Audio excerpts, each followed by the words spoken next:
ठीक है, मूल स्वर 4 होते हैं, अ, ई, उ और रे। इस प्रकार से 4 मूल स्वरों को हमने रखा है। इन्हें मूल स्वर भी कहते हैं और इन्हें ह्रस्व स्वर भी कहते हैं। ठीक है, ह्रस्व स्वर। इस आधार पर, लेकिन इसमें अलग प्रश्न है मूल दीर्घ स्वर नहीं है। इसके बाद जो प्रश्न बनता है अब इसमें दीर्घ स्वर कौन से हैं? हमारे हिंदी वर्णमाला में टोटल 11 स्वरों को रखा गया है। ठीक है, तो उन्हीं उसमें 4 जो हो जाते हैं हमारे, ये हो जाते हैं मूल स्वर या फिर ह्रस्व स्वर, बाकी हो जाते हैं दीर्घ स्वर। ठीक है, इसके साथ ही मूल स्वर उन स्वरों को कहा है इसमें जो संयुक्त स्वरों की श्रेणी में आते हैं। ठीक है, जैसे ओ, औ, ए और ऐ। ठीक है, ये 4 जो स्वर हैं वो मूल दीर्घ स्वर नहीं माने जाते हैं, ये संयुक्त स्वर माने जाते हैं। और इसी आधार पर इसका जो प्रश्न है, आंसर है, वो है सी सही। ठीक है, जो ओ है वो एकदम राइट आंसर है।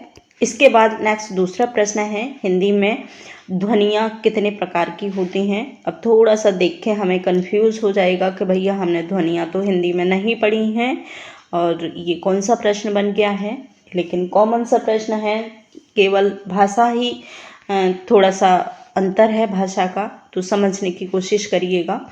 ठीक है, ऑप्शन है 2 है, 4 है, 5 है और 6 है।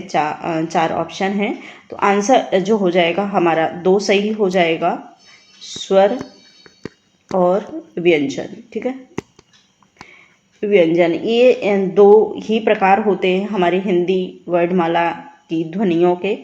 ठीक है, तो स्वर और व्यंजन राइट आंसर हमारा हो जाएगा ये सही। ठीक है, इसके बाद है नेक्स्ट दूसरा प्रश्न है मात्रा के आधार पर स्वर कितने प्रकार के होते हैं? महत्वपूर्ण प्रश्न है। मात्रा के आधार पर वैसे तो मूल रूप से देखा जाए कि स्वरों को जो विभाजन है 2 भागों में हुआ है, 2 भागों में हुआ है। वो है मूल स्वर, सॉरी, 2 भागों में हमारे जो वर्णमाला का विभाजन हुआ है 2 भागों में हुआ है। एक है मूल स्वर या फिर ह्रस्व स्वर, ह्रस्व स्वर। दूसरा है दीर्घ स्वर।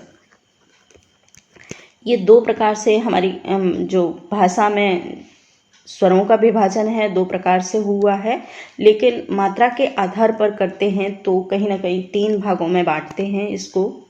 ठीक है, पहला है मूल या फिर ह्रस्व स्वर, दूसरा दीर्घ स्वर, तीसरा जो है भाग वो है प्लुप्त स्वर। ठीक है, प्लुप्त स्वर। ठीक है, इस आधार पर हम 3 भागों में बांटते हैं। प्लुप्त स्वर कौन से होते हैं? जिन स्वरों में मूल स्वर से ज़्यादा, दीर्घ स्वर से ज़्यादा समय लगता है उनको हम कहते हैं प्लुप्त स्वर। ठीक है, और जैसे ओम, उसमें थोड़ा सा हमें स्वर हमारा वही है, लेकिन जो समय है वो थोड़ा सा ज़्यादा लगता है, इसी आधार पर उन्हें प्लुप्त स्वर बोला गया है। इसके साथ ही नेक्स्ट दूसरा प्रश्न है, जिना के आधार पर स्वर कितने प्रकार के होते हैं? महत्वपूर्ण प्रश्नों को, सारे प्रश्नों को रखा हुआ है। ऐसे प्रश्न हैं जो बहुत बार एग्ज़ाम में रिपीट हुए हैं और हमेशा रिपीट होते हैं।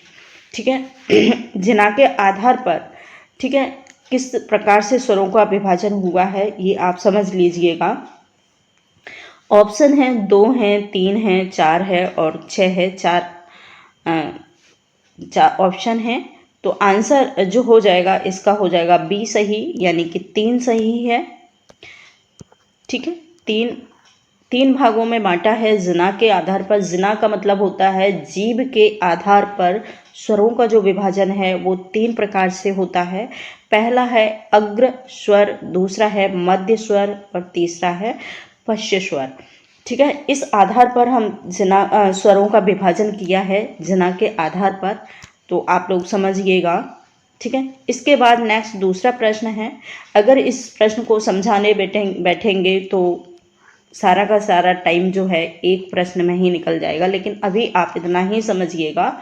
हमने एक वीडियो बनाया है जिसमें हमने जना के आधार पर और कंठ के आधार पर सारे के सारे जो हमारे स्पर्श व्यंजन हैं, स्पर्श स्थान हैं, उनके आधार पर हमने स्वरों को और व्यंजनों का विभाजन किया है। तो कोशिश करिए आप उस वीडियो को ज़रूर देखेंगे तो सारी की सारी बातें आपको समझ आ जाएंगी।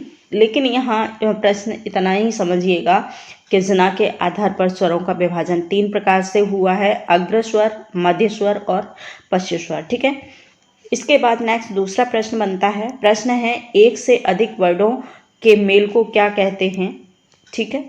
जहाँ पर एक से अधिक वर्ड मिलते हैं उन्हें क्या कहते हैं? अक्षर कहते हैं, स्वर कहते हैं, शब्द कहते हैं या फिर व्यंजन कहते हैं। तो आंसर जो हो जाएगा वो हो जाएगा डी सही, व्यंजन।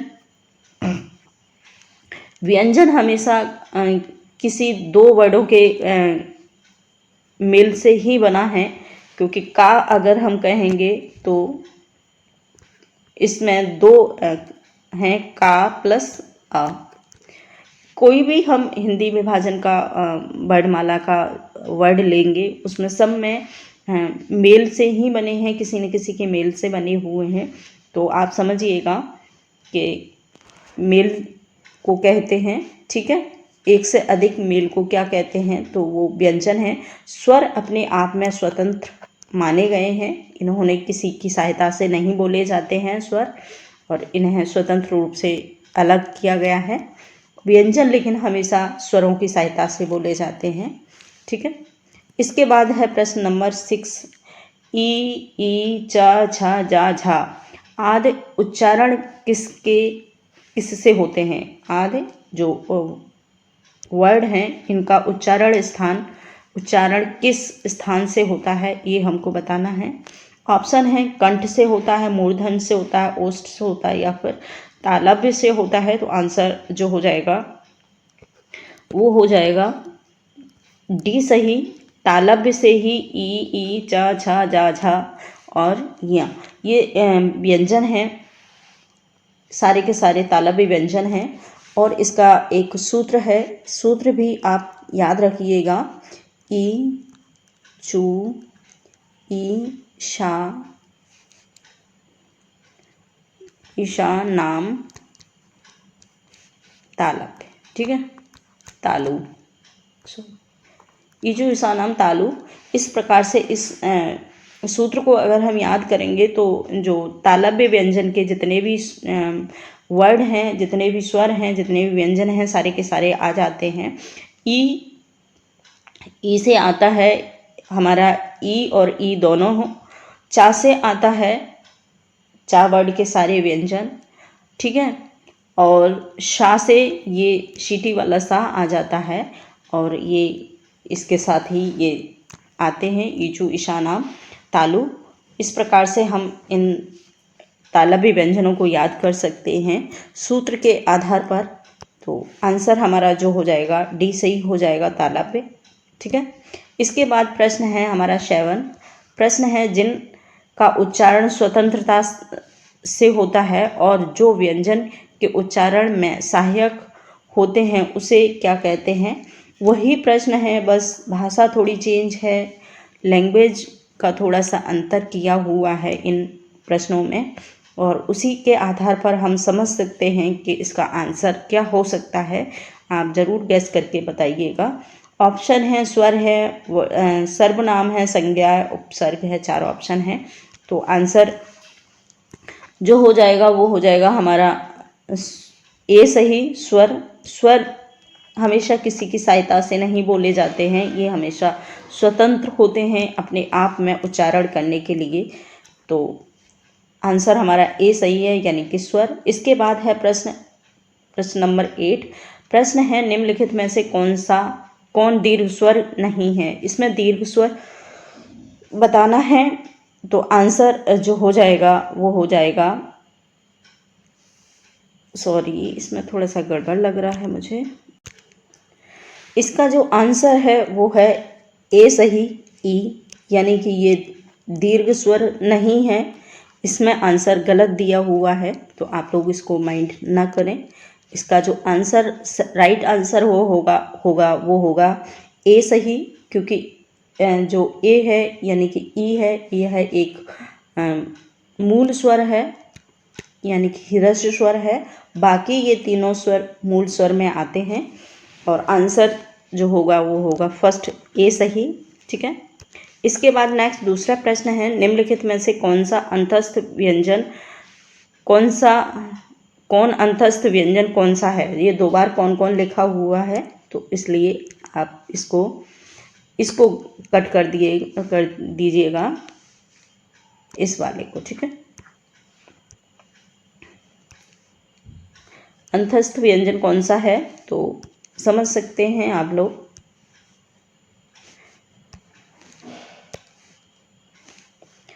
ये वाला कट कर दीजिएगा। निम्नलिखित में से अंतस्थ व्यंजन कौन सा है। ऑप्शन है गा है, जा है, वाह है और सा है। तो आंसर जो हो जाएगा वो हो जाएगा सी सही। अंतस्थ व्यंजन हमारे चार होते हैं, य, र, ल और वाह। ये चार अंतस्थ व्यंजनों की श्रेणी में आते हैं, तो आंसर हमारा हो जाएगा सी सही। ठीक है, इसके बाद है प्रश्न, या का उच्चारण स्थान क्या है। महत्वपूर्ण प्रश्न है, या का उच्चारण स्थान।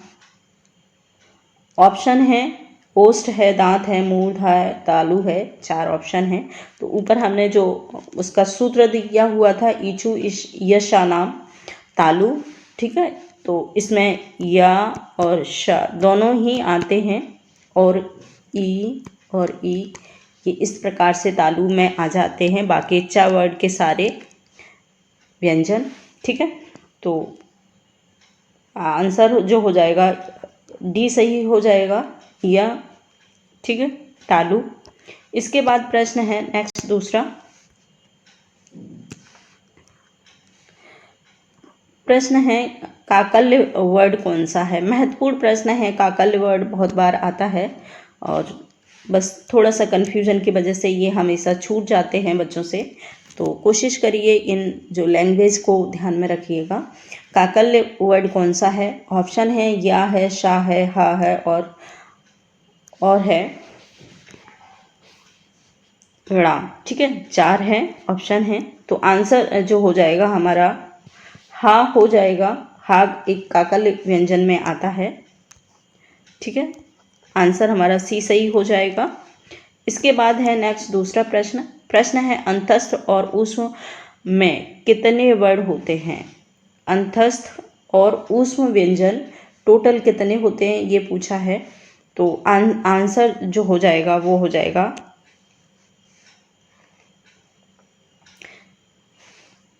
अंतस्थ व्यंजन हमारे चार होते हैं, य, र, ल और व। ठीक है, ऊष्म व्यंजन भी हमारे चार होते हैं, वो होते हैं श, श और साधु 3। इसके बाद आता है सखी संप्रदाय। सखी संप्रदाय जो है हरिदास का है। रामावत संप्रदाय रामानंद के द्वारा चलाया गया था। तो इस प्रकार आंसर हो जाएगा, आप देखते हैं आंसर हो जाएगा हमारा 4, 3, 2, 1, यानी कि बी सही आंसर हो जाएगा 4, 3, 2, 1। ठीक है, इसके बाद है नेक्स्ट दूसरा प्रश्न है, स्मार्त संप्रदाय के संस्थापक शंकराचार्य के प्रमुख ग्रंथ। बताना है कि स्मार्त संप्रदाय जो चलाया था शंकराचार्य ने, और शंकराचार्य ने कौन सा ग्रंथ लिखा है ये बताना है। ऑप्शन है सिद्धांत पंचमात्रा, पंचदेव शीर्ष, दूसरा है पंचदेवोपासना, पंचतंत्र। तो आंसर हो जाएगा इसका सी सही, पंच देवोपासना इनका राइट आंसर है। शंकराचार्य का महत्वपूर्ण ये ग्रंथ है पंचदेवोपासना। तो आंसर हो जाएगा डी सही। इसके बाद हम देखेंगे प्रश्न दूसरा। प्रश्न है दूरासाजी ओढ़ाकृत। महत्वपूर्ण ये प्रश्न है। दूरासाजी ओढ़ाकृत उनकी रचना है विरुद्ध छियतरी। विरुद्ध छियतरी की विशिष्टता है, यानी कि उसकी विशेषता क्या है। ऑप्शन है भक्तकालीन वीर ग्रंथ है, दूसरा है सगुण खंड निर्गुण मंडल है, दूसरा है अपरम भाषा का प्रयोग हुआ है, लास्ट ऑप्शन है इसका रामायण महाभारत का सामंजस्य है। तो आंसर हो जाएगा इसका ए सही। भक्तकालीन इसमें वीर काव्य लिखे गए हैं। दूराजी ओढ़ा की कृति है जिसका नाम है विरुद्ध छियतरी। आंसर हो जाएगा ए सही। इसके बाद है नेक्स्ट प्रश्न नंबर 7। प्रश्न है कृष्णदास पयरी द्वारा रामानंद संप्रदाय की पीठ कहाँ स्थापित की गई थी। यानी कि रामानंद पयरी जो हैं उन्होंने रामानंद संप्रदाय की जो एक पीठ थी वो कहाँ उन्होंने स्थापित की थी, ये बताना है। ऑप्शन है सलीमाबाद में है, भीलवाड़ा में है, गलताजी में है और है नारायणा में है।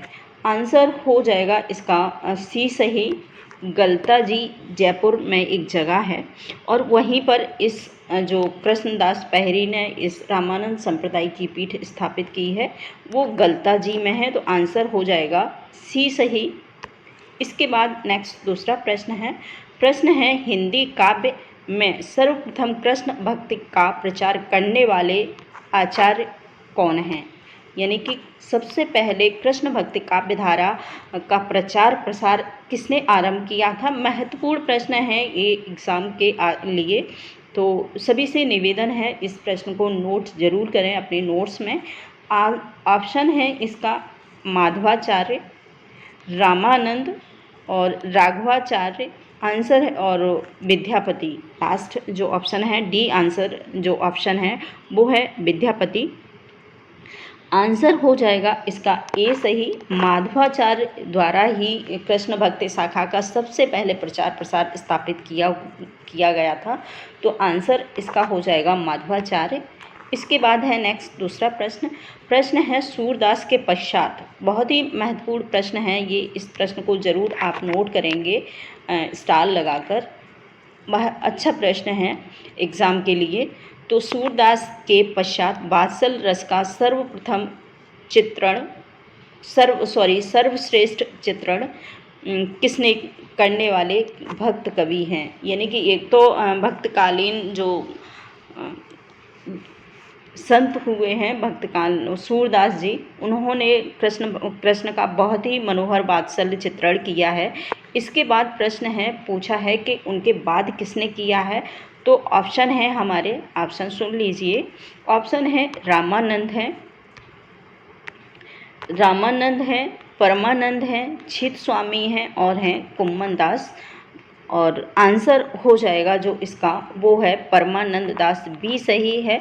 परमानंद दास ने इनकी बहुत ही सूरदास के बाद अगर किसी ने वात्सल रस का उत्कृष्ट सर्वश्रेष्ठ चित्रण किया है तो रामानंद ने किया है। ये चीज़ ज़रूर याद रखिए। दो लोगों ने वात्सल्य रस का उल्लेख किया है जिसमें पहले हैं सूरदास, दूसरे हैं परमानंद दास। याद रखिए इस प्रश्न को।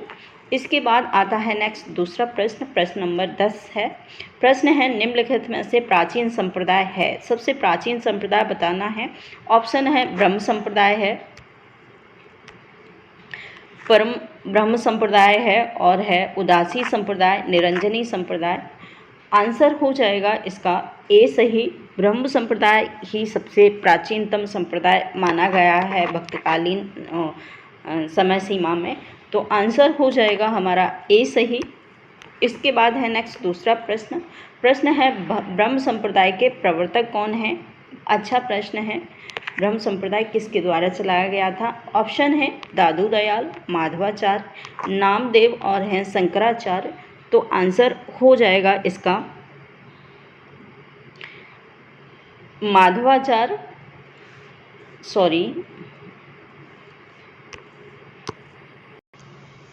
आंसर हो जाएगा इसका बी सही, माधवाचार्य।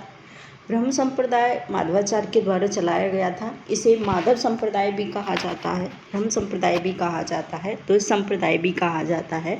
तो आंसर हो जाएगा इसका बी सही। इसके बाद आता है नेक्स्ट दूसरा प्रश्न। प्रश्न है सुखमणि, बावन, अखरी, 12 मास के रचयिता कौन है? महत्वपूर्ण ये रचना है, बहुत बार आती हैं। ऑप्शन है गुरु अंगद हैं, गुरु नानक हैं, या फिर गुरु गोविंद हैं, गुरु अर्जुन देव हैं। तो महत्वपूर्ण ये जो रचनाएं हैं वो किसकी हैं? आंसर हो जाएगा इसका डी सही, गुरु अर्जुन देव के द्वारा ये महत्वपूर्ण रचनाएं लिखी गई हैं जो बहुत बार रिपीट होती हैं एग्ज़ाम में। आंसर हो जाएगा डी सही। इसके बाद है नेक्स्ट दूसरा प्रश्न। प्रश्न है विठोबा के भक्त के नाम से प्रसिद्ध हैं। महत्वपूर्ण ये प्रश्न है, विठोबा के भक्त। ऑप्शन है इसके नामदेव हैं, ज्ञानदेव हैं, तुकाराम हैं, पुंडरीक हैं। तो ये आंसर हो जाएगा इसका ए सही, विठोबा के भक्त नामदेव को माना जाता है। नामदेव जो हैं महाराष्ट्र में इन्होंने एक संप्रदाय चलाया था और उसी के नाम से ये प्रसिद्ध हुए हैं, विठोबा के भक्त। आंसर हो जाएगा ए सही, नामदेव। इसके बाद है नेक्स्ट दूसरा प्रश्न। प्रश्न है रैदास के पद किस नाम से प्रसिद्ध हैं? बहुत लोगों जानते होंगे कि रैदास ने पद लिखे हैं, लेकिन नहीं पता होगा कि रैदास ने जो उनके पद हैं वो किस नाम से प्रसिद्ध हैं। ऑप्शन है चेतावनी, बानी, भक्ति सूत्र या फिर सार। आंसर हो जाएगा इसका बी सही, बानी के नाम से रैदास के जो प्रसिद्ध पद हैं वो प्रसिद्ध रहे हैं। आंसर बी सही है। इसके बाद है नेक्स्ट दूसरा प्रश्न। प्रश्न 15 है और राधा द्वारा सर्वप्रथम उल्लेख करने वाले ग्रंथ। महत्वपूर्ण ये प्रश्न हैं, सारे के सारे जो प्रश्न हैं बहुत ही महत्वपूर्ण इम्पोर्टेंट प्रश्न रखे हैं एग्ज़ाम के अकॉर्डिंग। तो आंसर राधा का सर्वप्रथम उल्लेख किस ग्रंथ में मिलता है? ऑप्शन है श्वेत उपनिषद में मिलता है, ऋग्वेद में मिलता है, या फिर गोपाल तापसी उपनिषद में मिलता है, या फिर विष्णु पुराण में मिलता है। कि जो राधा का बहुत सारे राधा के ऊपर ग्रंथ लिखे गए हैं हमारे भक्त काल में, लेकिन पूछा है कि सबसे पहले जो राधा का उल्लेख मिला है वो किस ग्रंथ में मिला है? तो आंसर हो जाएगा सी सही, गोपाल तापनी उपनिषद। ठीक है, आंसर होगा इसका गोपाल तापनी उपनिषद में राधा का जो उल्लेख है सर्वप्रथम मिलता है, उसके बाद आरंभ होता है उन बहुत सारे ग्रंथों में। तो आंसर है सी सही। प्रश्न है 16। प्रश्न नंबर 16 है। प्रश्न है तपसी शाखा के प्रवर्तक कौन हैं? तपसी शाखा के प्रवर्तक हैं। ऑप्शन है रामानंद हैं, कीलदास हैं, मीरा हैं, या फिर हैं सूरदास जी। तो आंसर हो जाएगा तपसी शाखा के जो प्रवर्तक हैं यानी कि संस्थापक हैं वो हैं कीलदास। कीलदास तपसी शाखा के प्रवर्तक माने जाते हैं। आंसर प्रश्न दूसरा देखेंगे। प्रश्न है 17। तुलसीदास जी की ज्योतिष ज्ञान संबंधी रचना कौन सी है? कौन सी रचना है जिसमें तुलसीदास ने ज्ञान संबंधी अपना उल्लेख किया है? ऑप्शन है रामज्ञा प्रश्नावली, बरवे रामायण, पार्वती मंगल, या फिर जानकी मंगल। तो आंसर हो जाएगा इसका ए सही, रामज्ञा प्रश्नावली में जो तुलसीदास ने अपनी ज्योतिष संबंधी जो उल्लेख है दिया है। आंसर हो जाएगा ए सही। इसके बाद है नेक्स्ट दूसरा प्रश्न। प्रश्न है महाराष्ट्र के संत नामदेव के उपास्य हैं। महाराष्ट्र के जो संत थे अभी ऊपर बताया था प्रश्न, विठोबा के भक्त नामदेव। तो जो महाराष्ट्र के संत नामदेव के उपास्य थे, इनके कौन इनके मतलब शिष्य थे या फिर उपास्य थे? ऑप्शन है भगवान ठाकुर, भगवान विट्ठल, भगवान नारायण और बालकृष्ण। 4 ऑप्शन हैं, तो आंसर हो जाएगा इसका भगवान विट्ठल। भगवान विट्ठल जो है नामदेव के शिष्य मानो या फिर उपासक मानो। इसके बाद है नेक्स्ट दूसरा प्रश्न, दयाबाई एवं सहजोबाई के गुरु का नाम क्या है? महत्वपूर्ण ये रचना है सहजोबाई, बहुत बार रिपीट होती है ये प्रश्न एग्ज़ाम में। सहजोबाई के गुरु कौन हैं? और यहाँ एक और महिला का नाम दिया है, भक्त महिला का, वो है दयाबाई। दयाबाई और सहजोबाई के गुरु कौन हैं? ऑप्शन है रैदास हैं, जीवाराम हैं, चरणदास हैं या फिर हैं रामचरण दास। आंसर हो जाएगा चरणदास, यानी कि सी सही। चरणदास जो हैं दयाबाई और सहजोबाई के गुरु हैं। इसके बाद है नेक्स्ट दूसरा प्रश्न, कबीर से संबंधित ग्रंथ को उनके लेखकों से सुमेलित कीजिए। यानी कि कबीर की ऊपर जो ग्रंथ लिखे गए हैं उनके लेखक हमें मेल मिलान करने हैं। तो इनका मिलान देखते हैं। पहला है संत कबीर। संत कबीर किसकी रचना है ये देखते हैं। संत कबीर लिखा है बेस कटने, संत कबीर लिखा है बेस कटने। दूसरा है प्रश्न, कबीर जो रचना है वो किसने लिखी है? वो लिखी है अनंत दास ने। ये गा से मिलान कर लेंगे। इसके बाद है नेक्स्ट दूसरा रचना, दूसरी है Kabir and the Kabir.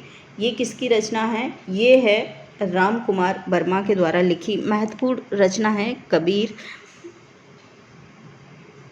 Kabir and Kabir, Ram Kumar Verma ने लिखी है।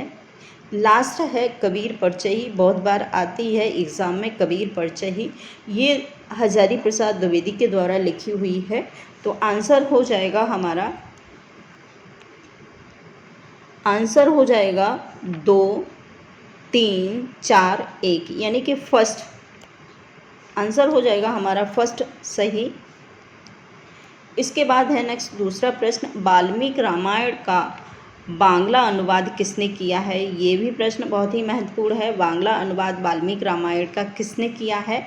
ऑप्शन है कब रामायण के द्वारा हुआ है, कृतवास रामायण में हुआ है या फिर चैतन्य रामायण में हुआ है, रविंद्र रामायण में हुआ है। तो वाल्मीकि रामायण का जो अनुवाद है वो कृतवास रामायण में किया हुआ है।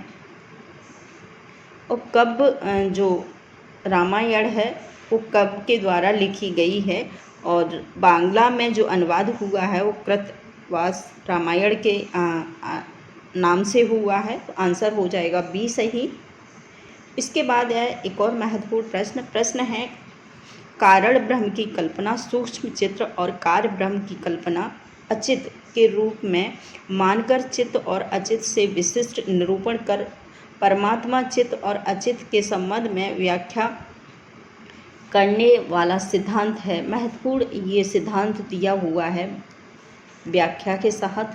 तो ये मतलब पंक्ति दी हुई है, लाइंस दी हुई हैं, बताना है कि ये किस संप्रदाय के विषय में है। तो आंसर हो जाएगा इसका विशिष्ट द्वैतवाद, माधवाचार्य के द्वारा चलाया हुआ ये महत्वपूर्ण संप्रदाय है विशिष्ट द्वैतवाद। और यही उसकी परिकल्पना है, यानी कि यही उस सिद्धांत है विशिष्ट द्वैतवाद का। और सिद्धांत है कारण ब्रह्म की कल्पना सूक्ष्म चित्र और कार्य ब्रह्म की कल्पना अचित के रूप में मानकर चित्त और अचित से विशिष्ट निरूपण कर परमात्मा चित्र और अचित के संबंध में व्याख्या करने वाला सिद्धांत जो है विशिष्ट द्वैतवाद है।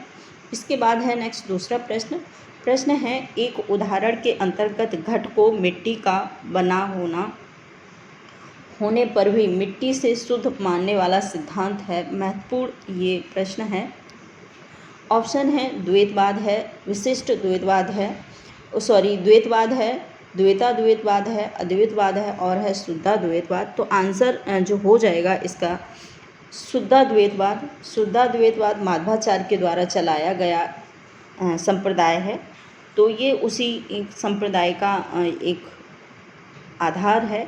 एक उदाहरण के अंतर्गत घट को मिट्टी का बना होने पर भी मिट्टी से शुद्ध मानने वाला सिद्धांत है। तो आंसर हो जाएगा इसका दा सही। इसके बाद है नेक्स्ट दूसरा प्रश्न, सूफी संप्रदाय किस दर्शन पर आधारित है? सूफी संप्रदाय जो है किस संप्रदाय पर, किस दर्शन सूफी संप्रदाय में हुआ है? ऑप्शन है जपूजी, अद्वैतवाद या फिर तसव्वुफ और मिताशर। ये प्रमुख सिद्धांत हैं, तो दर्शन हैं। इन दर्शन के आधार पर हमें बताना है कि सूफी जो संप्रदाय है, सिद्धांत है, वो किस सिद्धांत पर, किस दर्शन पर आधारित है। आंसर हो जाएगा इसका तसव्वुफ संप्रदाय जो है, दर्शन है, वो सूफी संप्रदाय से रिलेटेड है। इसी का आधार है सूफी संप्रदाय। इसके बाद है प्रश्न, लास्ट प्रश्न है, अलाउद्दीन हुसैन द्वारा प्रवर्तित हिंदू मुस्लिम एकता को बढ़ावा देने वाला संप्रदाय कौन सा है? अलाउद्दीन हुसैन एक शासक हुआ करते थे, उन्हीं के द्वारा एक संप्रदाय चलाया गया था। वो संप्रदाय हमको बताना है कौन सा था। ऑप्शन है रामदेव संप्रदाय, सूफी संप्रदाय या फिर सत पीर संप्रदाय या फिर राम रहीम संप्रदाय। 4 ऑप्शन है। आंसर हो जाएगा इसका सी सही, सत पीर संप्रदाय चलाया गया था अलाउद्दीन हुसैन द्वारा, जो मुस्लिम एकता को बढ़ावा देने वाला था, जिसका उद्देश्य मुस्लिम एकता को बढ़ावा देना था। आंसर हो जाएगा इसका सी सही। तो थैंक यू फॉर ऑल, आज इतना ही। इसके आगे वाले नेक्स्ट वीडियो में हम देखेंगे दूसरा प्रैक्टिस सेट।